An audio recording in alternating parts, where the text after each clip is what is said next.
Magandang hapon, ngayon pa'y araw ng Miyerkules, August 30, 2023. Update po muli sa lagay ng panahon.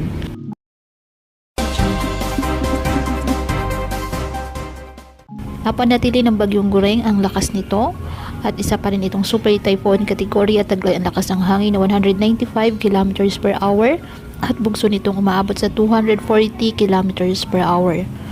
Ang nasabing bagyo ay kumikilos west-northwestward sa bilis na 15 km per hour. Inaasahang lalabas ang ating Philippine Area of Responsibility ang bagyong Gureng ngayong gabi o bukas ng umaga.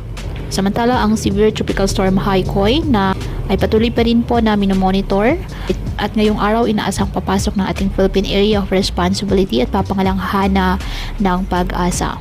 Ang nasabing bagyo ay hindi naman inaasahan na maglandfall o tatama sa mga bahagi ng ating kalupaan, ngunit papalakasin nito ang habagat na siyang magpapaulan sa iba't ibang bahagi ng ating bansa.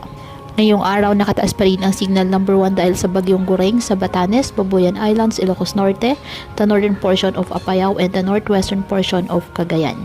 Kaya pinapayuhan ng ating mga kababayan na may maingat at maging alerto po sa mga posibleng pagbaha at pagguho ng lupa at ugaliin na magdala palagi ng payong o kahit anumang panangga sa ulan sa tuwing lalabas ng ating mga tahanan. At yan po muna ang update sa lagay ng panahon ngayong araw. Muli patuloy po tayo na mag-ingat at palaging tandaan, God loves you. Stay safe and God bless.